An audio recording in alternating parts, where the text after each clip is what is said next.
matinale, bonjour à tous, ravi de vous retrouver ce matin, toujours en compagnie de Fabrice Nguema pour la revue des titres. Bonjour Fabrice. Bonjour Yacine. Comment allez-vous? Très bien, alhamdoulilah. J'ai décidé qu'on y aille vraiment de manière très fast-track. Bon, on peut y aller parce que la situation nous l'impose et aujourd'hui il s'agit de l'actualité. Bon, Ibrahim Ali, Karderek, Badou, d'accord, merci. La leçon est su.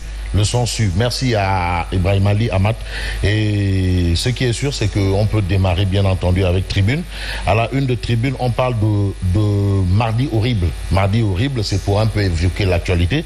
Et les informations que vous aurez tantôt, vous saurez de quoi il en est. Et il s'agit de 2 enfants morts sur le coup et un enfant actuellement hospitalisé, quand même évacué à l'hôpital au niveau de Khariala, lié à des poteaux de la Sénélec. Des poteaux qui ont été déposés sur un aire de jeu où des enfants fréquentent régulièrement, sans protection ni rien, on les aurait protégés. Bon, mais aujourd'hui, la Tribune parle de Mardi horrible pour parler également, pour évoquer, autant pour moi, évitons la tautologie ou encore la redondance, pour évoquer un point, ça c'est du côté de Soumbédioune, un corps repêché. On parle également des migrations clandestines. En tout cas, le corps a été repêché par les sapeurs-pompiers et enterré sur place parce que la dégradation quand même était assez importante. Alors, on peut souligner également au niveau de Podor des gens qui ont disparu et entre autres, ce sont un peu les informations qu'on peut lire à la une de, bien entendu, Tribune. Tribune parle également d'un corps repêché à Djourbel. Ou à Djourbel, bref, en tout cas, un corps repêché à Djourbel, et puis l'équation de la pénurie d'eau. Donc c'est un peu dans le lot de ce qu'on peut qualifier de mardi horrible au niveau du Sénégal. C'est ce que révèle bien entendu le journal Tribune. Alors on peut s'intéresser au Témoin quotidien. Je crois que nous avons les parutions ici. Le Témoin quotidien. Bon, on y va. On peut y aller, le Témoin quotidien. Le témoin, et là c'est Pape Ndiaye Soirée, colonel, le journal trentenaire quand même qui a 30 ans, le Témoin quotidien. Et piloté toujours par le même directeur de publication Mamadou Omar Ndiaye, Grand Monde. Alors, le même. Alors, à la une du Témoin quotidien, je ne sais pas si MD peut nous faire le plaisir de nous montrer le quotidien, parce que nous sommes à la télé, on voit. Voilà, faut voir. Voilà. Bon. MD, c'est possible, le journal Le Témoin. Bon, Le Témoin, on peut y aller. Bref, donc on peut retenir que Le Témoin parle... Je vais ramener notre prix du jour. Voilà, Le Témoin quotidien, justement, parle de Barça, Barça. C'est toujours le même phénomène. Alors aujourd'hui, il est question pour Le Témoin d'expliquer comment ou bien quand la pauvreté alimente le phénomène. En réalité, c'est un problème de pauvreté. Parce que c'est vrai que ce que je vis, ce que Yacine vit, c'est parce que tout le monde vit, un phénomène où les gens savent qu'ils vont côtoyer la mort, mais ils essayent quand même. Bon. Et aujourd'hui, le Témoin nous livre clairement nous livre que c'est la pauvreté qui alimente, bien entendu, le phénomène. Et puis, on a la bénédiction de famille au stade ultime de la pauvreté. Ces gens qui vont, ils ont la bénédiction de leur famille. Donc, on est quand même dans une situation assez particulière. Donc, la particularité de justement le phénomène est également évoquée par le journal Libération. Donc on a Libération qui parle de cette question de l'immigration clandestine, mais Libération évoque un point assez important, bizarre, de chez bizarre. Alors c'est le jeune homme qui a été embarqué par son père. De force. Embarqué, ouais, mais quand on a 14 ans, si papa dit assieds-toi, on s'assoit, lève-toi, on se lève. Alors, le père s'appelle Mamadou Lamine Faye, qui avait fait embarquer son fils âgé de moins de 14 ans dans une pirogue en direction de l'Espagne. Finalement, l'homme a été cueilli, mais l'enfant n'a pas survécu. Voilà. Il s'agit d'un enfant qui est mort pendant la traversée. L'enfant s'appelait Doudou. Doudou a été jeté dans l'océan. Ah ouais, donc voilà la situation que nous avons un peu du phénomène Barça. Mais la grosse bizarrerie autour de ce phénomène, c'est un peu ce que nous livre, bien entendu, le quotidien L'Évidence. Alors, L'Évidence s'interroge un peu sur le silence radio du côté du Palais de la République. Le phénomène est là. Il y a beaucoup de bruit. Des gens meurent tous les jours. Mais la grosse bizarrerie de l'évidence, c'est quoi? C'est le silence radio du côté du palais de la République. C'est une bizarrerie. Mais ce qui ne me semble pas bizarre dans cette histoire est à lire dans justement le journal Tribune. Et c'est Mamadou Lamine Diallo Teki, qui était Tekitar au Sénégal, qui est devenu Teki tout court. Bien entendu, Mamadou Lamine Diallo dit que justement le phénomène Barça traduit clairement l'échec patent de l'économie de Macky Sall au plan économique. Ça veut dire que le problème se situe au plan économique. Si au plan économique tout va, on n'a pas besoin de braver la mer. Voilà, absolument. Donc au plan économique, c'est la catastrophe et c'est Mamadou Lamine Diallo Teki qui souligne justement ce point. Un autre point, c'est le Parti démocratique sénégalais avec Maître Abdoulaye Wade qui finalement a donné son point de vue par rapport à l'actualité politique. Voilà, on a Macky Sall qui a de nouveaux alliés, et aujourd'hui le PDS dénonce une coalition de marchandage politicien. C'est une coalition de marchandage politiciens. Voilà, donc ils sont là-bas que pour leurs propres intérêts. Voilà, donc tout ce qu'ils ont fait tout ce temps-là, c'est un peu paraphrasé, hein. Tout ce qu'ils ont fait le temps où ils étaient dans l'opposition, c'est-à-dire clouer au pilori Macky Sall, son régime et ses activités, en fait ces gens faisaient l'âne pour avoir le son. Faire l'âne pour avoir le son. Donc voilà, le PDS dénonce une coalition de marchandage politicien. Et puis on peut s'intéresser par exemple à Critique qui indique que le PDS se radicalise et désavoue Antoine Diome.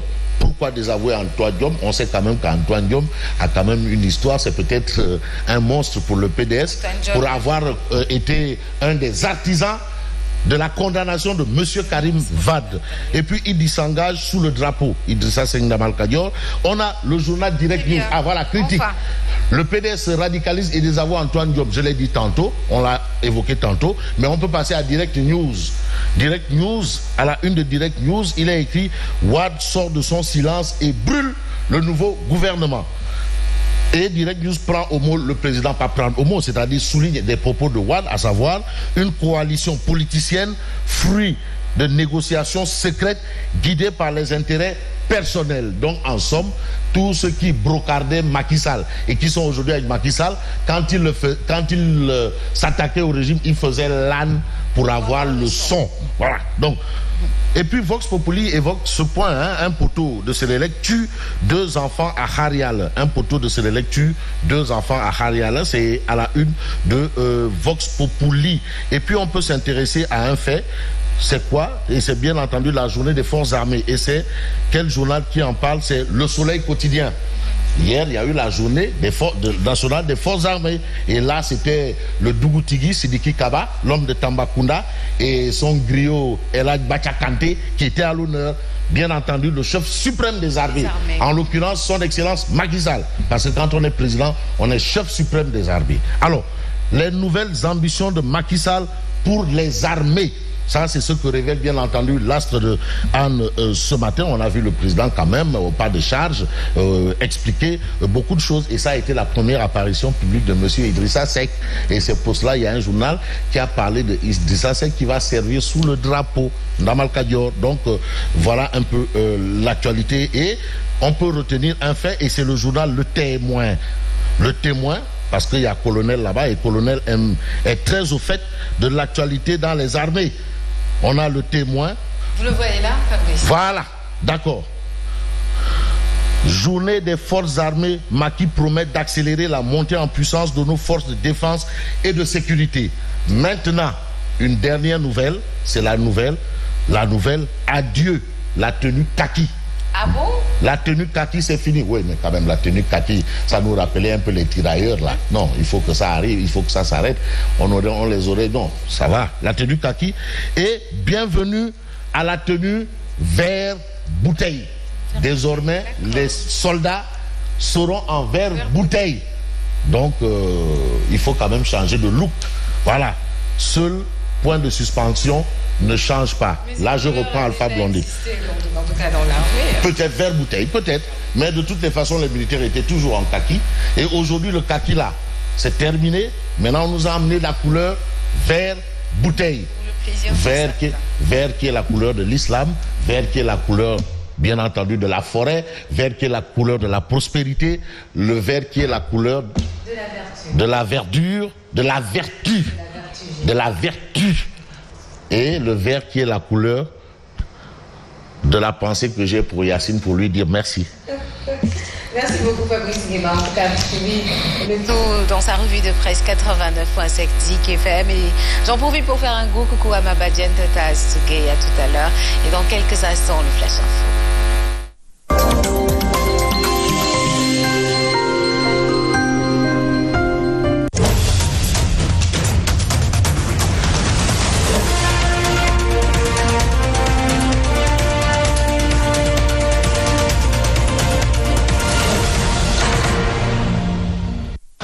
Bonjour à tous, c'est un plaisir de vous retrouver dans ce flash d'information.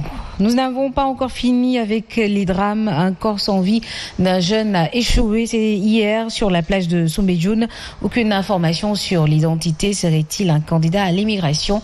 En tout cas, les sapeurs-pompiers de Malixi et la Marine nationale qui l'ont repêché ont aussitôt procédé à son inhumation sur place. Fatoula Mbediop et Elhaji Diène reviennent ici sur cette découverte macabre. Un autre jeune qui échoue sur la plage de Soumbédioune. Qu'on doute que c'est l'un des candidats à l'immigration irrégulière naufragé ces derniers temps. Trop terrible même. Et aussi très jeune encore. C'est un jeune. C'est un jeune. Moi, je l'ai vu comme ça. C'est un homme aussi. Et il veut gagner sa vie. Mais... On est tombé sur la scène par hasard. On a vu les pêcheurs amener le corps sans vie. Finalement, avec son état, on l'a enterré ici. Une situation qui éveille encore l'ire de ces pêcheurs. Voilà, cela montre encore une fois les conditions des jeunes et l'État qui ne fait toujours rien pour ces jeunes-là qui sont dans des conditions difficiles. Le corps en état de putréfaction avancée a échoué dans l'après-midi à la plage de Soumbédioune. Sous le regard de nombreux pêcheurs, il a été enterré au cimetière de Soumbédioune. Et puis reparlons dans cette édition du différend qui oppose les déclarants d'écoles privées aux parents d'élèves. Aux dernières nouvelles, le ministre de l'Éducation a invité les parents d'élèves à porter plainte.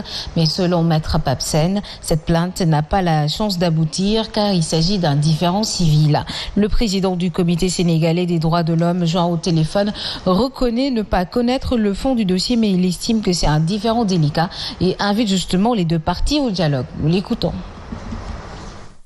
Ce que je peux dire, c'est qu'il s'agit d'un différend aujourd'hui qui interpelle les deux parties parce que chacune d'elles a des obligations. Maintenant, il y a eu la Covid qui est passée par là. Donc, on peut considérer a priori qu'il ne s'agit pas d'une décision unilatérale des écoles. Mais également, il ne s'agit pas d'une décision des parents d'élèves de faire arrêter les cours pour leurs enfants. Aujourd'hui, il s'agit là d'un cas de force majeure qui s'est abattu sur l'école. Il est évident que le juge aura à trancher un différend extrêmement délicat. Extrêmement délicat. Je crois que la voie l'a bien indiqué, c'est de s'asseoir autour d'une table et de discuter de cette question pour trouver une issue. Quand on va devant la justice, le problème restera entier parce qu'il s'agit de deux partenaires qui ne peuvent pas se séparer. Et puis cette réaction de l'association des parents d'élèves et étudiants du Sénégal, l'UNAPES, estime que le ministre